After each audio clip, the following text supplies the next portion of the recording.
Урматтуу мусулман бир тууган, бүгүн биз Өзбекстанда Бухарадабыз. Өзгөчөлүгү Имам Бухари тууралуу өтө көп нерсени айткым келет.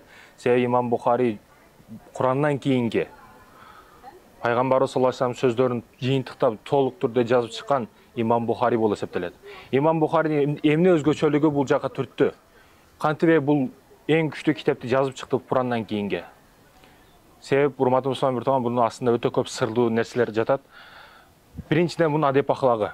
Адеп ахлагы өтө кооз, өзгөчө болгон бунун адеп ахлагы. Себеп бардыгы айтышат, бардыгы ар нерсени айтыша берет, доомат иштер боло берет. Бирок Имам Бухари айткан, мен гыйбаттан, башка нерселерден, башка маселелерден суралышым мүмкүн, бирок мен гыйбаттан акыретте Аллахтын алдында суралбаймын дейт. Ошондуктан эгерде биз бүгүн абалыбыз кандай? Бүгүн гыйбат маселесинде биз кандайбыз? Кандай эмне кылып жатабыз? Ошондуктан адеп ахлак кулк мүнөзү негизги маселе. Адеп ахлагыбыз негизги маселеде. Муну адеп ахлак кулк мүнөзү ушунчалык кооз, адамдарга сый урмат ушунчалык кооз. Гыйбат кылган эмес элем деп атат. Элестетсеңиз, Кудайдын алдында жоопкерчиликке тартылбаймын мен гыйбаттан деп атат. Ошондуктан биз аракет кылышыбыз керек, эч кимди гыйбат кылбаганга. Кээ бир алымдар зына кылганым жакшыраак гыйбаттан көрө дейт да. Ошондуктан гыйбаттан алыс болушубуз керек. Имам Бухаринин дагы бир өзгөчөлүгү, айта кетчү, ниети өзгөчө болгон. Ошондуктан хадис топтомунун биринчи эле бетин ачсаңыз, хадис китебинде ал ниет маселесин айткан. Эмне иш кылбайлы? Бул кофе ичесиңби, жакшы иш кыласыңбы, сооп иш кыласыңбы, эмне иш кылсаң да бир жолдон өтө албаганда өткөзүп койсоң дагы Кудай эмне дейт? Аллах эмне дейт? Ошон маселени ортого коюп туруп сүйлөгөн дейт да. Ошондуктан айта турган негизги маселе ниетибиз эң негизги маселелерден турат. Эң биринчи ниетти койгон. Бул ушундай сөздөрдү, улуу сөздөрдү жазып, том кылып, топтоп, элге атым чыксын, известный болоюн, таанымал болоюн, подписчигим көп болсун, башка болсун деген эмес. Урматтуу мусулман бир тууган, анын негизги максаты ушул улуу кызматка мен кызматчы болсом экен деп ниет койгон. Ошондуктан ниет негизги маселелерден экен. Ар бир амалыбыз, ар бир ишибизде кайсыл жерге барбайлы, эмне жумушту кылбайлы, ар бирибизде ниет негизги маселелерден экен. Ниетибизди оңдойлу. Кандай иште болбосун.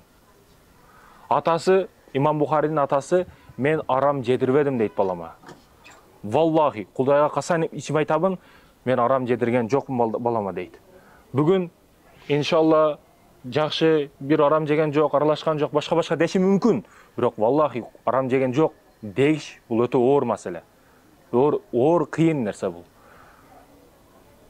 Бунун адеп ахлагы кулк мүнөзү, калп айтпагандыгы, ушактан, гыйбаттан алыс болгондугу, атасынын туура тарбия берип, рызыктан, адалдан, калкымынын таза болгондугу. Албетте, бул атасынын айткан сөз эле ушундай улуу ишке ушул гана татыктуу экендиги. Пайгамбардын урпагы болгон жок, арабтардан чыккан жок, башкалардан чыккан жок. Бул чыккан жери Өзбекстандан, Бухарадан, аты айтып тургандай Бухарадан чыккан. Бухара, Имам Бухаринин сабактарын 15 миң, 20 миңден адамдар укканы келген, өтө көп адамдар уккан.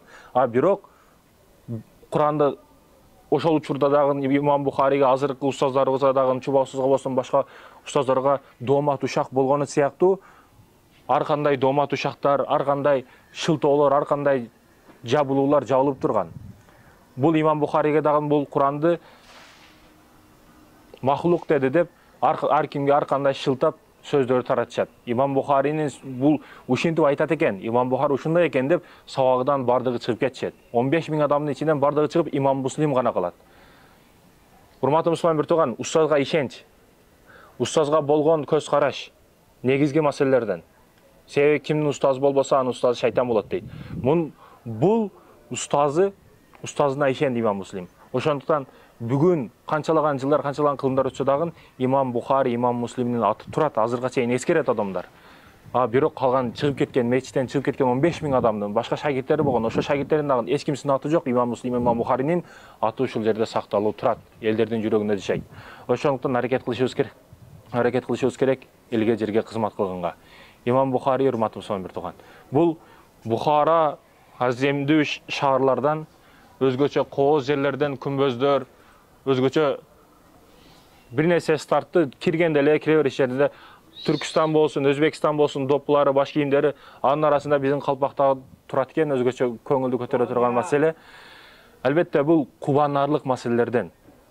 Ошондуктан аракет кылайлы динге, иманга, исламга кызмат кылышка. Аракет кылайлы.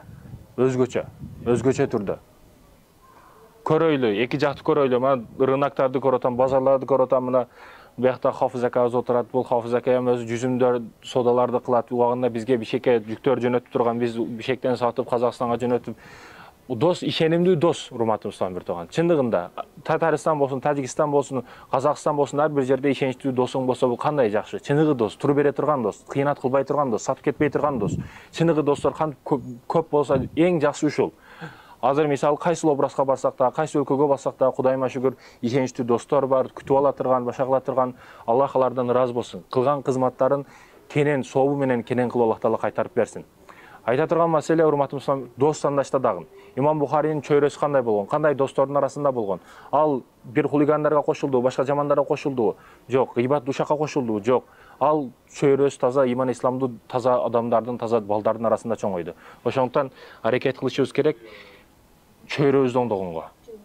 Имам Бухаридей улуу жерлерде калган биз урпактар бүгүн эмнелерди кылып атабыз, эмне жакшы, эмне жамандарды кылып атабыз. Анын урпагына жараша сыйлуу урматтуу адамдарды болушубуз керек. Бүгүн биз сыймыктана турган, Имам Бухари ушундай өткөн, мындай адам ушундай өткөн, манас атабыз ушундай өткөн деп сыймыктана турган эл болуп калдык. Бирок ошого ылайыктуу, ошонун урпагы боло турган чыныгы эр азаматтардан болбой калдык. Менин 7-чи атам молдо болгон, менин 2-чи атам молдо болуптур, чоң атамдын баласы молдо болгон экен. Ушинтип айта берет. А бирок өзүң бүгүн кандайсың? Өзүң намаз окуйсуңбу? Өзүң жакшы иштер кыласыңбы? Өзүң хайыр садака кыласыңбы? Өзүң зекет бересиңби? Өзүң ажылыкка барасыңбы? Деген маселеде ал өзү аксап калат. Ошондуктан аракет кылышыбыз керек ошо ата бабаларга татыктуу, ылайыктуу жигиттерден болушка, эр азаматтардан болушка.